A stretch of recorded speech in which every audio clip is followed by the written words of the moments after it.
ربك إن الله وملائكته يصلون على النبي يا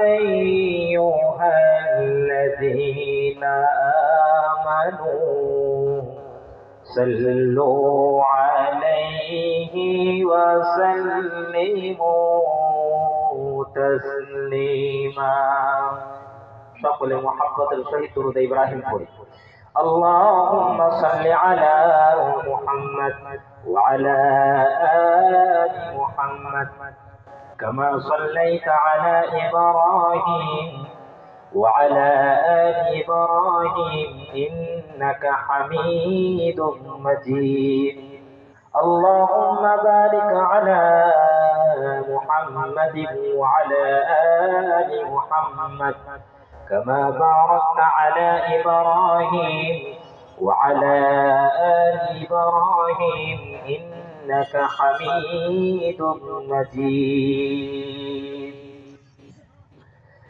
Dear esteemed audience, first and foremost I express my gratitude to the great and merciful Allah, the Lord of all the world, who has bestowed upon us countless blessings without us asking for them.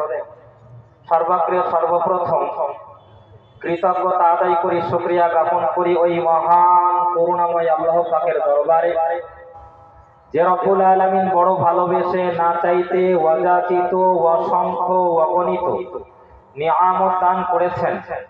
শুকরিয়া আদায় করে আমরা কখনো শেষ করতে পারবো না। তারপরেও আল্লাহ পাকের শেখানো শব্দ, শেখানো বাক্য দ্বারা আমরা সকলেই সমবেত কণ্ঠে উচ্চ আওয়াজে আল্লাহকে খুশি করার জন্য বলি আলহামদুলিল্লাহ।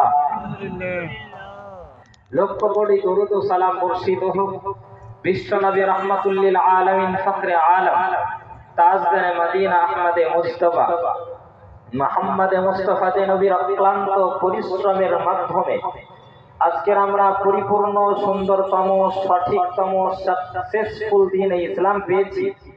সেই নবীর শানে আমরা সকলেই একবার সংক্ষেপে দরুদ শরীফ পেশ করে বলি, সকলে বলি বাপজি সাল্লাল্লাহু আলাইহি ওয়াসাল্লাম।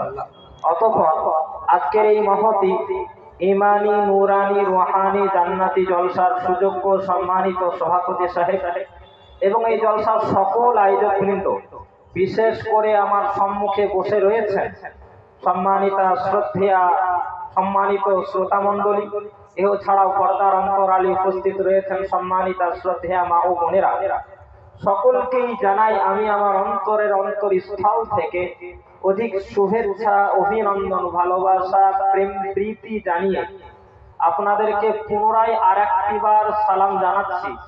সকলের কাছ থেকে সালামের উত্তরের আশা রাখছি। আসসালামু আলাইকুম ওয়া রাহমাতুল্লাহি ওয়া বারাকাতুহু। আপনারা সবাই কেমন আছেন গো বাপজি? আর একটু আওয়াজ দিয়ে বলা যাবে না? আলহামদুলিল্লাহ। এই যে আপনারা আলহামদুলিল্লাহ বললেন, আলহামদুলিল্লাহ বলার ফলে নিয়ামতকে বাড়ায়া দিতে পারেন একজন, তিনি হচ্ছে আল্লাহ। আল্লাহ পাক কোরআনুল কারীমের মধ্যে বলেও দিয়েছেন, পারা নম্বর 13 পৃষ্ঠা নম্বর 15, আল্লাহ রাব্বুল আলামিন তিনি বলেন لئن شكرتم لأزيدنكم ولئن كفرتم إن عذابي لشديد। ওহে আমার বান্দারা, তোমরা শোনো শোনো, আমি মহান রব্বুল আলামিন, আমি তোমাদেরকে যে সমস্ত নিয়ামত দান করেছি, সেই সমস্ত নিয়ামতের যদি তোমরা শুকরিয়া আদায় করো, আমি মহান রব্বুল আলামিন, আমি তোমাদের নিয়ামতকে বাড়ায়া দেব। ওয়ালাইন কাফারতুম, যদি তোমরা নাশুকরি করো, অকৃতজ্ঞ হও, ইন্না আযাবি লাশাদীদ, নিঃসন্দেহে আমার আযাব, আমার শাস্তি অত্যন্ত ভয়াবহ, অত্যন্ত কড়া। আর আল্লাহর আযাব, আল্লাহর শাস্তি হজম করা যাবে নাকি? কি গো ভাইরা, হজম করা যাবে? কখনো। ভাই সকল, অনুরোধ করব, আল্লাহ পাক কোরআনুল কারীমের মধ্যে বলেছেন, তাফাসসাহু ফিল মাজালিসি ফাফসাহু ইয়াফসাহিল্লাহু লাকুম।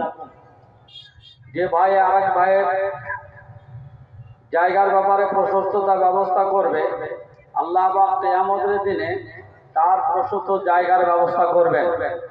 এই ফজিলতটা যাদের আমাদের নেওয়ার ইচ্ছা আছে, মেহেরবানি করে একটু এগিয়ে গিয়ে আসি। আমরা এগিয়ে এলে পিছনে ভাইদের বসার সুযোগ হবে। মেহেরবানি করে আমরা একটু আমল করি, একটু এগিয়ে আসে ভাই, মেহেরবানি করে এগিয়ে আসি।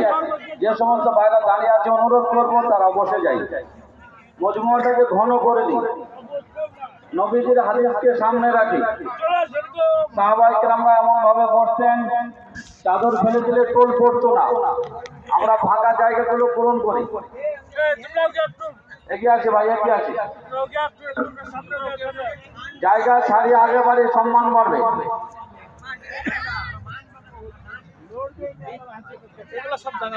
তো প্রিয় বাপজিরা, আমার সোনার লালেরা, তারপরে নিঃসন্দেহে দেখুন, আমরা হচ্ছে সকলে, সবাই প্রায় মুসলিম এবং মুমিন।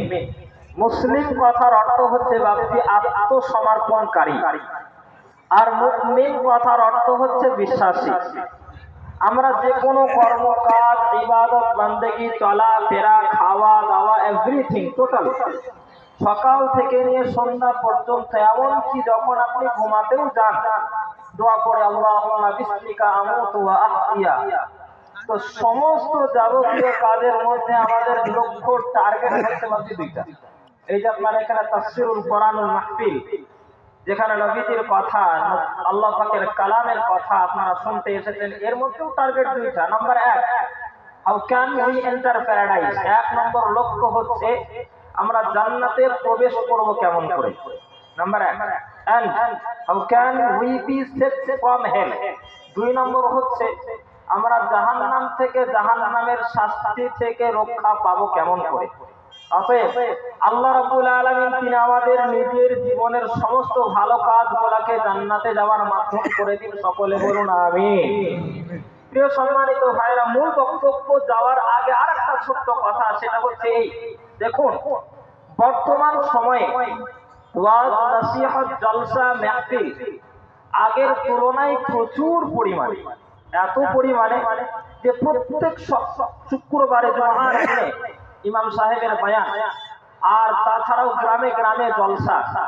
সব চাইতে বড় কথা হচ্ছে মানুষের হাতে বড় বড় মোবাইল, অ্যান্ড্রয়েড ফোন। যে কোনো সময় যে কোনো বক্তার ওয়াজ শোনার ইচ্ছা হলে হয়, নাম ঘোষণা করতে পারলেই হয়, সেই ওয়াজের, সেই বক্তার, সেই ওয়াজের লিস্ট চলে আসে। ইমাম সাহেব থেকে শুরু করে নিয়ে সমস্ত ইসলামিক বক্তাগণ, ওনারা কিন্তু ভালো ভালো কথাই বলে থাকে, এক আল্লাহর পথের দিকে ডেকে থাকেন। কাজেই সমস্ত মানুষেরা ভালো কথার বলার পরে যে তুলনায় ভালো কথা আমরা শুনি, যে তুলনায় জলসা শুনি, সেই তুলনায় মানুষের মধ্যে পরিবর্তন বেশি না কম গো?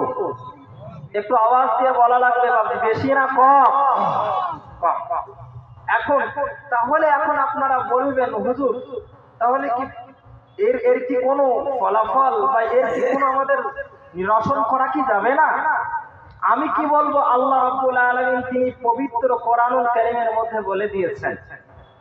আর সেই আয়াতটা কি আল্লাহ পাক 13 নম্বর পারা 9 নম্বর পৃষ্ঠা, আল্লাহ রাব্বুল আলামিন তিনি বলেন, ইন্নাল্লাহা লা ইউগাইয়িরু বিকওমিন হাত্তা ইউগাইয়িরু মা বিআনফুসিহিম ওয়া ইযা আরাদাল্লাহ।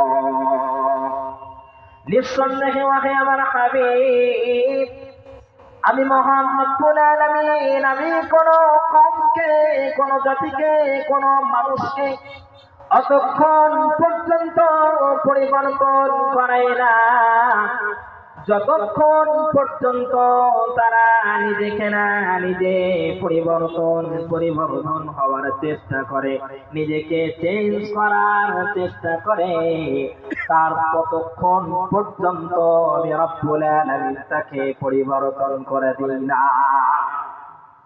আল্লাহ রাব্বুল আলামিন তিনি জানিয়েছেন, বিশ্ব নবী আমানত তিনি বলেন, আল্লাহ পাক কোন মানুষের অন্তরকে ওই সময় পর্যন্ত ঘুরিয়ে দেয়, অর্থাৎ প্রথম ধাপ আপনার পক্ষ থেকে হতে হবে, তারপরে আল্লাহ রাব্বুল আলামিন আপনার চলার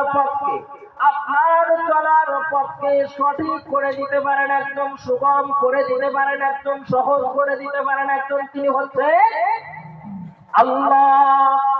তাই আল্লাহ পাক তিনি বলছেন, ওহে গোটা দুনিয়ার মানুষ, সৎ হওয়ার জন্য তোমাকে প্রথম ধাপটা তুমি আগে বাড়াও, তারপরে আমি রব্বুল আলামিন তুমি যদি এক ধাপ বাড়িয়ে যাও, আমি আল্লাহ তোমার জন্য 9টা রাস্তা আমি আল্লাহ পাক খোলায়া দিই। এটা আল্লাহ তাবারক ওয়া তাআলা তিনি বলছেন। অতএব ওহে আমার বাপজিরা, আমার সোনার লালেরা, মাগরিবের পরের থেকে বা আসরের পরের থেকে আপনারা অনেক কথাই শুনেছেন, বা শেষ বক্তা পর্যন্ত আপনারা অনেক কথা শুনবেন হাদিস এবং কোরআনের আলোকে। আমি বলতে চাই এটা, যে কথাগুলো আপনারা শোনেন মাত্র 2টা। 1 নম্বর, আপনারা নিজের জীবনকে চেঞ্জ করার নিয়ত, কারণ he who can not change himself can not change the world. যে ব্যক্তি নিজেকে বদলাতে পারে না, পরিবর্তন করতে পারে না, সে নিজেকে বদলাতে পারে না।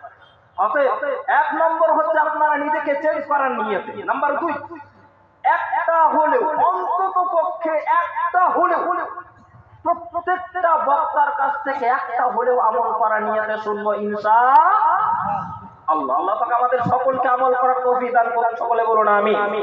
প্রিয় সম্মানিত বাচ্চারা, আমার সোনার লালেরা, এবার আমার বক্তব্যের মূল দিকে এবার আমরা যেতে চাই।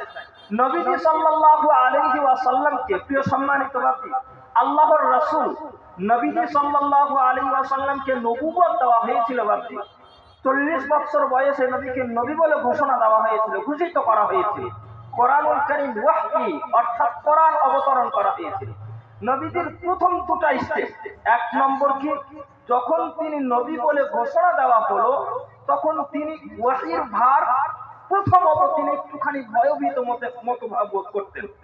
নবীজি আমার আল্লাহর নবীকে আল্লাহ পাক সান্ত্বনা দেওয়ার জন্য 2য় স্টেপ বললেন, ওহে আমার রাসূল, আপনার ভয়ভীত হলে চলবে না, আপনি কোরআনের বাণীগুলো যে সমস্ত আপনার উপরে অবতরণ করেছে সেইগুলো আপনি মানুষের কান পর্যন্ত পৌঁছায়া দেন। ইসলামের নীতিমালাগুলো যেগুলো অবতরণ করেছি আপনি তাদেরকে শিখায়া দেন। আল্লাহ পাক তিনি বলেছেন, একাধিক কোরআনের আয়াত এসেছে, যেমন আল্লাহ রাব্বুল আলামিন তিনি বলেন, ইয়া আইয়ুহার রাসূল বাল্লিগ মা উনজিলা ইলাইকা মির রাব্বিক।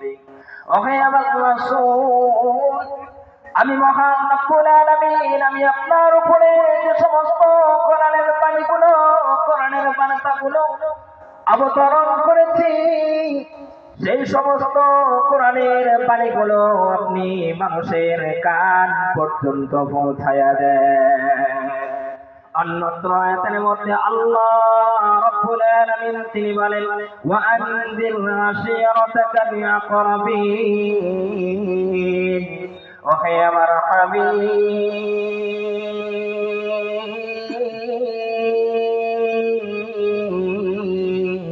আপনার যত নিকটতম আত্মীয় স্বজন রয়েছে নবী, তাদেরকে আপনি সতর্ক করুন গো রাসূল, তাদেরকে আপনি ভয় দেখান জাহান্নাম হতে এবং জান্নাতের সুসংবাদ শোনায়া দেন। বিশ্বনবী রাসূলুল্লাহ সাল্লাল্লাহু আলাইহি ওয়াসাল্লামের উপরে যখন এই রকম ধরনের একাধিক কোরআনের আয়াত অবতরণ করা হলো, আল্লাহর নবী তিনি বের হয়ে গেলেন কোরআনের বাণীগুলো পৌঁছানোর জন্য, শিক্ষা দেওয়ার জন্য। মক্কা এবং মক্কার আশেপাশের সমস্ত মানুষদেরকে তিনি ডাক দিয়ে তিনি বললেন, ইয়া আইয়ুহান নাস ওহে গোটা দুনিয়ার মানুষ, ওহে গোটা দুনিয়ার লোক সকল, কুলু লা ইলাহা ইল্লাল্লাহ মুহাম্মাদুর রাসূলুল্লাহ। ওহে গোটা দুনিয়ার মানুষ, তোমরা পড়ে নাও লা ইলাহা ইল্লাল্লাহ মুহাম্মাদুর রাসূলুল্লাহ। ওই মহান রব্বুল আলামিন তিনি জানিয়েছেন ইসলামের ছত্র ছায়ার মধ্যে চলে আসো, আল্লাহ পাক তিনি তোমাদেরকে সফল কাম বানায়া দেবে। সুবহানাল্লাহ বলবেন না? আল্লাহর রাসূল সাল্লাল্লাহু আলাইহি ওয়াসাল্লাম তিনি যখন বললেন কালেমা পড়ো, আল্লাহ পাক তোমাদেরকে সাকসেস বানায়া দেবেন, মক্কার মানুষেরা নবীজির দিকে এবার তাক মেরে তাকাতে শুরু করলো। এমন ভাবে তাকাতে শুরু করেছে যেমন নাকি তাদের মাথার উপরে আসমানের মেঘ ভেঙে পড়েছে। নবীজি আবার তিনি বললেন, ওহে গোটা দুনিয়ার মানুষ, তোমরা পড়ো লা ইলাহা ইল্লাল্লাহ মুহাম্মাদুর রাসূলুল্লাহ। আল্লাহ ছাড়া কোনো মাবুদ নাই এবং ওই মহান রব্বুল আলামিন তিনি আমাকে গোটা দুনিয়ার জন্য রাসূল করে দুনিয়ার বুকে প্রেরণ করেছেন। ওই গোটা দুনিয়ার মানুষেরা নবীদের কথাকে যখন তারা শুনলো, শোনার সাথে সাথে তারা কি মুসলমান হয়ে গিয়েছিল নাকি গো? কি গো ভাই, মুসলমান হয়েছিল কি না? প্রথমে তারা কথা শোনার পরে প্রথমত তারা অ্যাকসেপ্ট করে না, গ্রহণ করে নাই। নবীজি তিনি বুঝতে পারলেন তাদের ভাবমূর্তি, তিনি কিন্তু নবীজি এমন অন্য প্রসেসের মাধ্যমে অন্য প্রক্রিয়ায় তাদেরকে বোঝাতে শুরু করলেন। কেমন ভাবে? কারণ নবীজি সাল্লাল্লাহু আলাইহি ওয়াসাল্লামকে আল্লাহ রাব্বুল আলামিন গোটা দুনিয়ার মানুষদের কিয়ামত পর্যন্ত ওই রকম বোঝানোর ক্ষমতা অন্য কোন মানুষকে দেওয়া হবে না, যতটা পরিমাণে আল্লাহর নবী সাল্লাল্লাহু আলাইহি ওয়াসাল্লামকে তিনি মানুষকে এত সুন্দর করে বোঝাতে পারেন। নবীজি আমার তিনি এবার বোঝাচ্ছেন, ওহে গোটা দুনিয়ার মানুষ, তোমরা অন্ততপক্ষে এটা তো মাথায় রাখো কি এই পৃথিবীর বুকে এমন একটা সময় কি তোমাদের আসে নাই যখন তোমাদের বুকে এই পৃথিবীতে তোমাদের কোনো অস্তিত্ব ছিল না? তোমার বাপ, তোমার দাদা, তোমার পূর্বপুরুষ, তোমার পরদাদা ইত্যাদি কারোর এই পৃথিবীতে কারোর চিহ্নও ছিল না। আল্লাহ পাক কোরআনুল কারীমের মধ্যেও বলে দিয়েছেন এই কথা। আল্লাহ রাব্বুল আলামিন তিনি বলেন পবিত্র কোরআনুল কারীমের মধ্যে পারার নাম 29 পৃষ্ঠা নম্বর 21 সূরার নাম সূরা দেখেন। আল্লাহ পাক তিনি বলেন হাল আতা আলাল ইনসানি হিনুম মিনাদ দাহরি লাম ইয়াকুন শাইআন মাযকুরা। ওহে গোটা দুনিয়ার মানুষ, এই পৃথিবীর মুখে তোমাদের মধ্যে এমন একটা সময় এসেছিল না নাকি যখন তোমাদের এই পৃথিবীর মুখে তোমাদের কোনো অস্তিত্ব ছিল না, তোমার কোনো নাম ছিল না, কোনো ঠিকানাও ছিল না। তোমার বাপ জানতো না একদিন আগে যখন তুমি দুনিয়ার মুখে জন্মগ্রহণ করবে, তার 1 মিনিট আগে সে জানতে পারে নাই আমার পুত্র সন্তান হবে নাকি কন্যা সন্তান হবে। অতএব আমি মহান রব্বুল আলামিন আমি তোমাদেরকে অস্তিত্ব দান করেছি। তাই নবী আমার তিনি বললেন, ওহে গোটা দুনিয়ার মানুষ,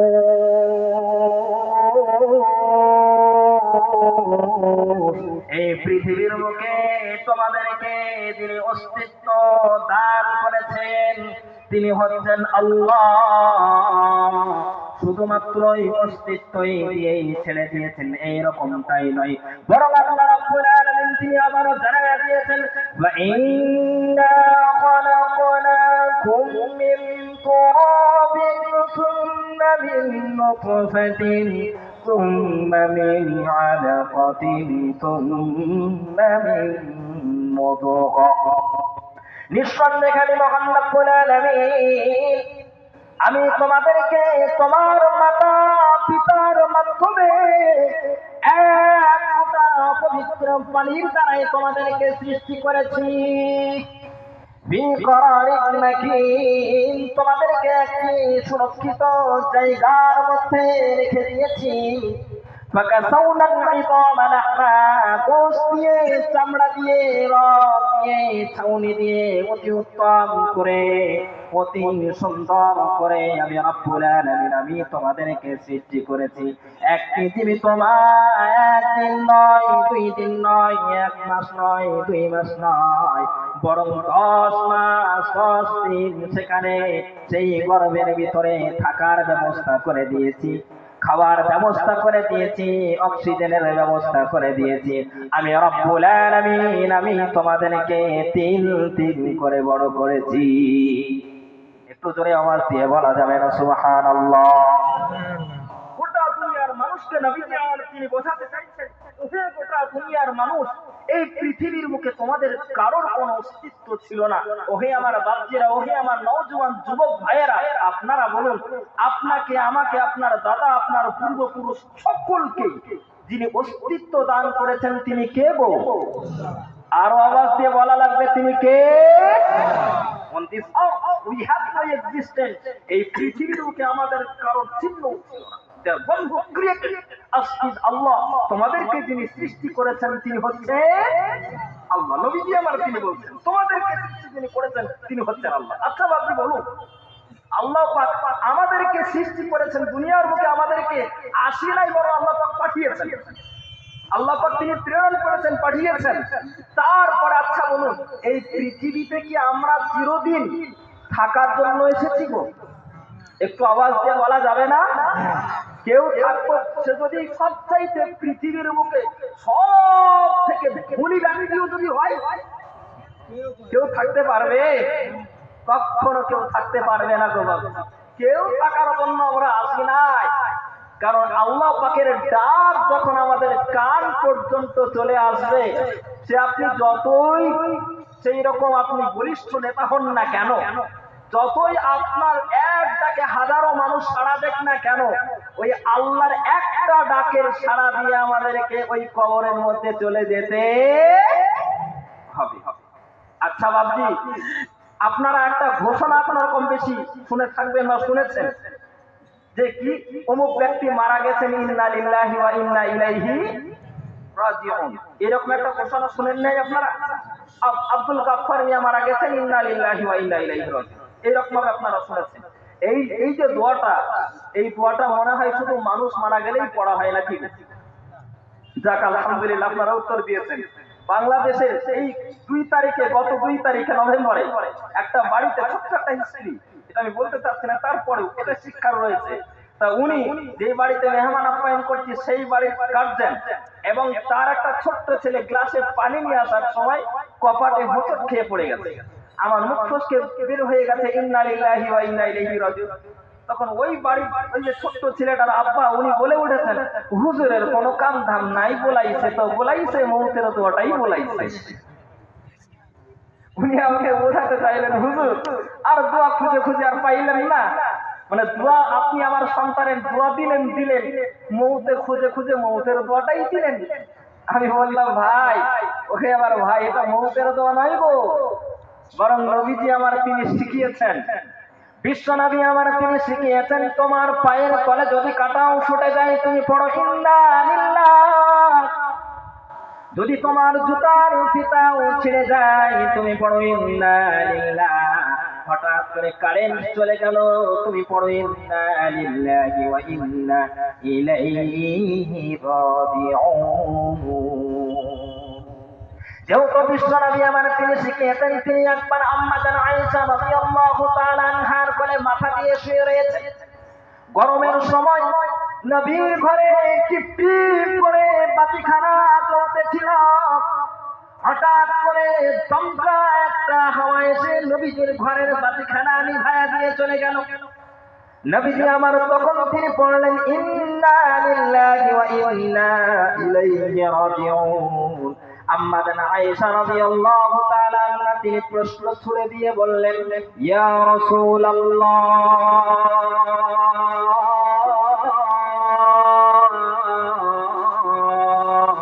নবী গো,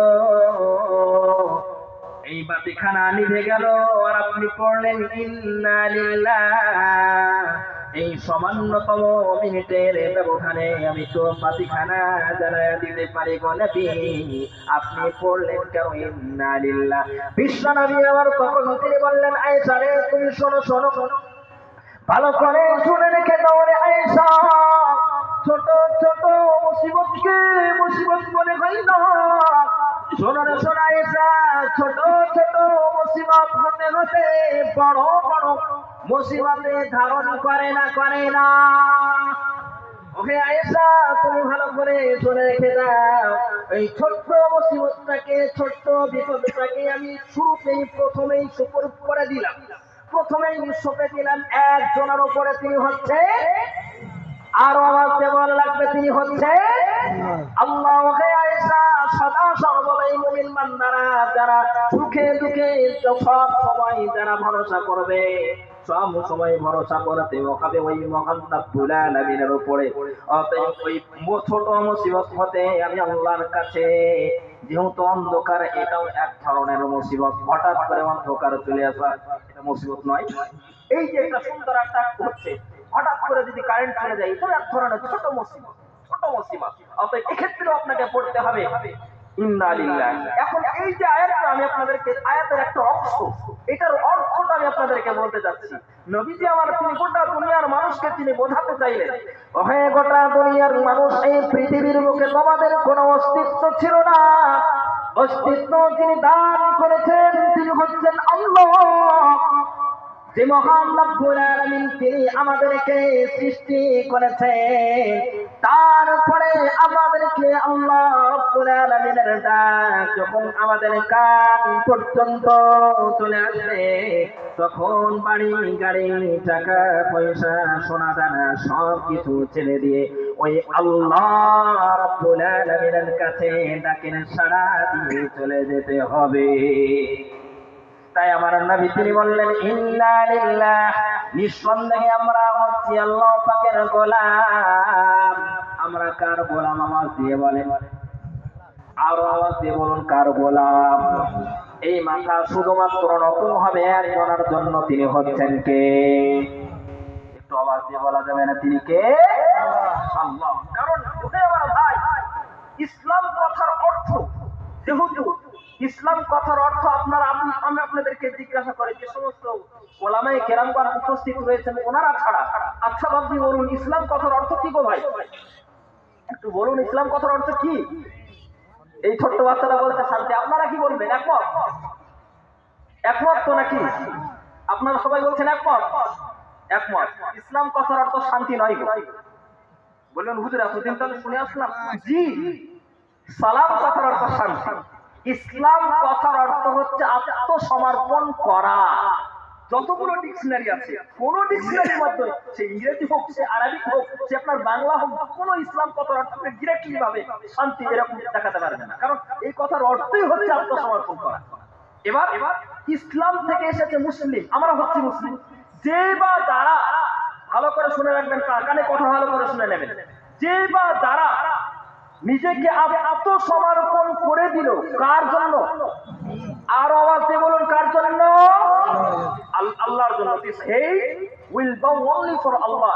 এই মাথা শুধুমাত্র নত হবে একজনের জন্য, তিনি হচ্ছেন আল্লাহ। only one is worthy of worship and that is Allah। ইবাদতের যোগ্যই তিনি হচ্ছেন আল্লাহ। তাহলে আমরা হচ্ছি মুসলিম, আমরা আত্মসমর্পণকারী, আমরা শুধুমাত্র আত্মসমর্পণ করি আল্লাহর কাছে। এই জন্য আমরা গোলামি দাসত্ব স্বীকার করবো একজন, তিনি হচ্ছে তো বলেন, তিনি হচ্ছে, আমরা কার গোলাম? আমি তোমারি গোলাম অন্য কারো না, আমি তোমারি গোলাম অন্য কারো না। আলিমুল গায়েব তুমি, মালিক রাব্বানা। আলিমুল গায়েব তুমি, মালিক রাব্বানা। আল্লাহু আল্লাহু আল্লাহু আল্লাহ,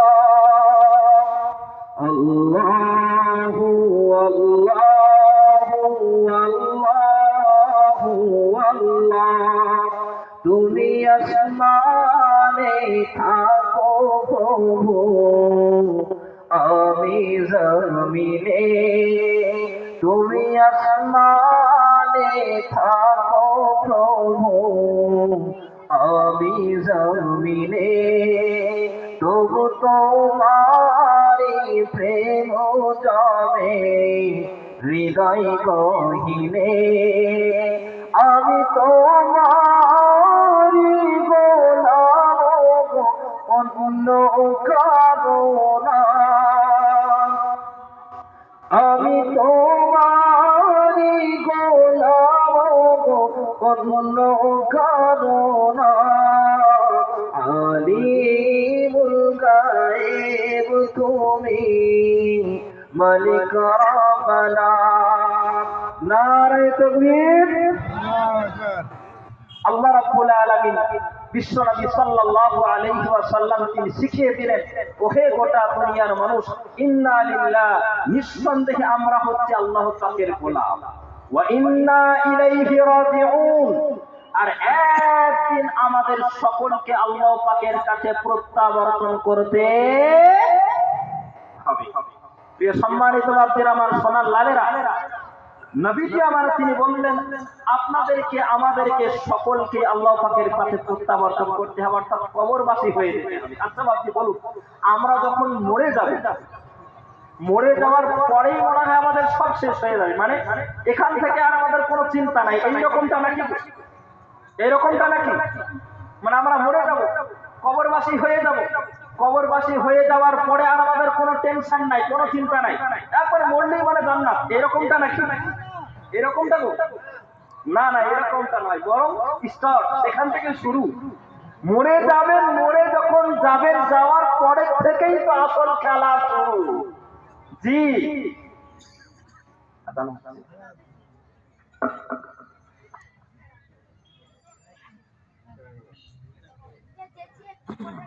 তো প্রিয় বাপদের আমার সোনার লালেরা তো যে কথাটা আমি আপনাদেরকে বলছিলাম সেখান থেকেই শুরু নবীজি সাল্লাল্লাহু আলাইহি ওয়াসাল্লামকে মক্কার কাফেরেরা তারা জিজ্ঞাসা করলো ইয়া মুহাম্মদ সাল্লাল্লাহু আলাইহি ওয়াসাল্লাম আইযা মিতনা ওয়া কুননা তুরাবা